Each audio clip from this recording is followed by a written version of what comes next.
नमस्कार, आप देख रहे हैं प्रभा साक्षी और मैं हूं आपके साथ रेणु तिवारी। हमारा खास प्रोग्राम है न्यूज़ रूम। बीते शनिवार रात महाराष्ट्र के पुणे शहर में भयानक दुर्घटना हुई। इस हादसे में एक लग्जरी कार पोर्शे ने बाइक को जबरदस्त टक्कर मारी थी। इस घटना में 2 लोगों की मौके पर ही मौत हो गई थी। इस कार को एक नाबालिग लड़का चला रहा था। अब इस मामले में पुलिस ने एक बड़ा एक्शन लिया है। पुणे पुलिस ने आरोपी के पिता बिल्डर विशाल अग्रवाल को गिरफ्तार कर लिया है। आरोपी के पिता को महाराष्ट्र के संभाजी नगर जिले से गिरफ्तार किया गया है। आपको बता दें कि यह घटना शहर के कल्याणी नगर इलाके में हुई थी। एक्सीडेंट के तुरंत बाद आरोपी को गिरफ्तार कर लिया था, लेकिन 15 घंटे बाद ही उसे जमानत मिल गई थी। मामला दर्ज होते ही आरोपी का पिता फरार चल रहा था। विशाल अग्रवाल हिट एंड रन मामले में कार से 2 लोगों को उड़ाने वाले आरोपी का पिता है। इस हादसे में 2 लोगों की मौत हो गई थी और कोर्ट की तरफ से बच्चे को यानी कि 17 साल का जो लड़का जो ड्राइव कर रहा था कार, उसे जमानत दे दी गई थी। कल्याणी नगर के एक रेस्टोरेंट में दोस्तों के साथ पार्टी करने के बाद दोनों पीड़ित स्कूटी पर घर लौट रहे थे। जब वह कल्याणी नगर जंक्शन पर पहुंचे तो एक तेज रफ्तार पोर्शे कार ने उन्हें टक्कर मार दी, जिससे उनकी मौके पर ही मौत हो गई।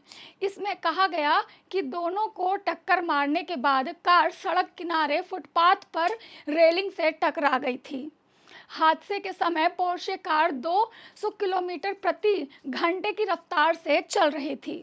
आरोपी नाबालिग ड्राइवर के पिता विशाल ब्रह्मा रियल एस्टेट नामक एक कंपनी को चलाते हैं। आरोपी नाबालिग ने हाल ही में 12वीं की परीक्षा दी थी और पार्टी करने के बाद वह लौट रहा था। इस हादसे के बाद वहां मौजूद लोगों ने आरोपी के साथ जमकर मारपीट भी की थी। आरोपी पिता पर आरोप है कि उन्होंने अपने नाबालिग बेटे को पोर्शे क्यों चलाने दी। बिना ड्राइविंग लाइसेंस के उन्होंने अपने बेटे को कार चलाने की ये लापरवाही कैसे की, जिस पर नाबालिग लड़के को शराब परोसी गई। उस पर पुलिस ने मामला दर्ज कर लिया है। पिता और अब पब के मालिक पर भी कई धाराओं के तहत केस दर्ज कर लिया गया है। सर, जो हादसा हुआ है इसके बारे में अभी तक क्या अपडेट है, क्या कहेंगे? देखिए, कल जो इंसिडेंट हुई है इसको पुलिस ने बहुत गंभीरता से लिया है। कल ही हमने इस केस में 304 आईपीसी के तहत कार्रवाई की है, जो कि नॉन बेलेबल सेक्शन है। इसमें नॉर्मली 304 ए जो कि एक फेटल एक्सीडेंट में लगता है, उस पे हम उसके अलावा हमने 304 आईपीसी के तहत कार्रवाई की है, क्योंकि एक अत्यंत हीनस इंसिडेंट था जिसमें एक एक्यूज्ड दारू के नशे में रैश ड्राइविंग करते हुए नैरो सड़क पे इस प्रकार से डेंजरसली गाड़ी चला रहा था। हमने कल ही कोर्ट को दो एप्लीकेशंस मूव किए थे। एक कि ये केस एक हीनस क्राइम है जुवेनाइल जस्टिस एक्ट में, जिसकी डेफिनेशन निर्भया कांड के बाद ऐड की गई थी। ये एक हीनस क्राइम है और इसमें सेक्शन 15 के अंतर्गत इस आरोपी के विरुद्ध एज एन एडल्ट ट्राई करने का जो प्रावधान है उसके तहत हमको परमिशन दी जाए। सेकेंड एप्लीकेशन हमने मूव किया था कि ये एप्लीकेशन पे निर्णय होने तक इस एक्यूज्ड को रिमांड होम में, चाइल्ड रिमांड होम में इसको रिमांड किया जाए। अनफॉर्चुनेटली दोनों एप्लीकेशन हमारे कल रिजेक्ट हुए थे। हमने आज हायर कोर्ट में अपील करने की है हमने, और हमें विश्वास है कि हमें फेवरेबल ऑर्डर मिलेगा। कहने का मतलब यह है कि जो जुवेनाइल जस्टिस एक्ट में ये जो सेक्शन 2 और सेक्शन 15 का प्रावधान है, इसको यूज करने के लिए हम पूरे पॉसिबल लीगल रेमेडीज को एक्सप्लोर कर रहे हैं और उसको हम यूज करेंगे। सेकेंडली, कल ही हमने उसके फादर, एक्यूज्ड के फादर को सेक्शन 75 जुवेनाइल जस्टिस एक्ट के तहत उसके विरुद्ध कार्रवाई की, जिसमें उसने एक माइनर को फैसिलिटेट किया इस क्राइम के लिए। उसने उसको गाड़ी प्रोवाइड की, उसने उसको पार्टी में जाने के लिए फैसिलिटेट किया, उसको वहां दारू पीने के लिए उसको पैसे और बाकी सुविधा प्रोवाइड किए।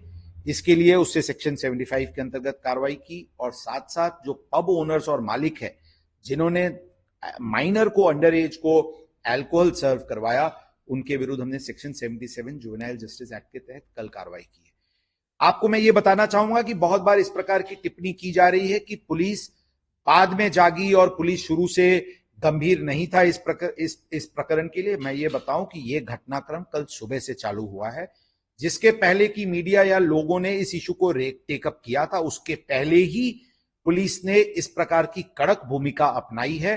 कोई किसी भी इकोनॉमिक स्ट्रेटा का हो, लॉ अपना मार्ग लेगा, रूल ऑफ लॉ प्रिवेल करेगा। हम लीगल मार्ग अपनाएंगे और इस केस में भी अपनाए हैं, आगे भी अपनाते रहेंगे। यही भूमिका हमारी है और हमारी रहेगी। मैं लोगों को विश्वास दिलाना चाहूंगा कि इसमें आरोपी को गंभीर से गंभीर शिक्षा हो, विक्टिम को न्याय मिले, डिसीज के फैमिली को न्याय मिले। इसके लिए हम पूरी तरीके से प्रयत्नशील हैं, प्रयत्न करेंगे। We will leave no stones unturned on this count. जो इस एरिया के लोगों का कुछ पब्स के बारे में, जो न्यूसेंस के बारे में शिकायत है, जो अंडर एज को लिकर सर्व करने की जो एक शिकायतें जो सामने आती है, टाइम के बारे में हम बहुत ही स्ट्रिक्ट हैं। 130 की जो आउटर गाइडलाइन है वो टोटली पुलिस का मैंडेटेड सब्जेक्ट है और हम पूरी तरीके से इसको इन्फोर्स कर रहे हैं। कल के भी इंसिडेंट में इस प्रावधान का कोई ऐसा वायलेशन हुआ है, ऐसा प्रथम दर्शनी नहीं दिख रहा है। लेकिन अब हम संबंधित विभागों के साथ हम चर्चा में हैं और जल्दी से जल्दी ही एक्साइज विभाग, कलेक्टर, म्युनिसिपल कॉर्पोरेशन इनके साथ मिलके जो भी पार्किंग स्पेसेस को जिन्होंने इस प्रकार के पब्स ने जो चेंज ऑफ यूज किया हो, जिस पब्स के सामने ट्रैफिक के वायलेशंस हो रहे हो या कोई अंडर एज को लिकर सर्व कर रहा हो, इन सभी मुद्दों पे हम बहुत ही कड़क भूमिका लेंगे और इसमें पुलिस खुद ही इसमें इनिशिएटिव लेगी। ओवरऑल इस पर्टिकुलर केस में हम पूरी पारदर्शिता के साथ, पूरी प्रोफेशनलिज्म के साथ इस केस को हैंडल कर रहे हैं। पुणे के नागरिक अलग अलग लोकेलिटीज के हों या कल्याणी नगर के इन पर्टिकुलर हों, जो इनको न्यूसेंस का सामना किया जा रहा है, उसको भी हम पूरी तरीके से रिजॉल्व करने के लिए प्रयत्नशील हैं। जो चश्मदास थे वो पूरी गवाह होते उनको भी कुछ मतलब पुलिस कर्मियों से दबाया गया है, इस तरह से इस प्रकार की आरोप कुछ सोशल मीडिया चैनल्स पे, कुछ प्लेटफॉर्म पे चल रहे थे। हमने उन लोगों से पूछा कि इस प्रकार की किसको दबाव दी गई है। ऐसा कोई भी व्यक्ति सामने नहीं आया है।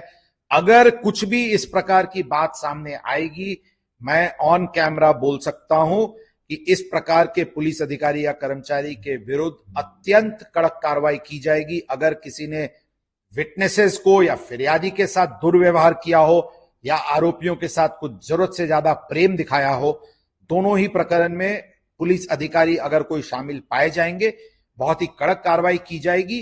शासन के तरफ से भी ये इस बारे में आदेश प्राप्त हुआ है। हमें बोला गया है, हम सभी सीसीटीवी बहुत ही बारीक तरीके से देख रहे हैं और इस प्रकार की कोई भी एबरेशन सामने आएगी तो बहुत कड़क कार्रवाई की जाएगी।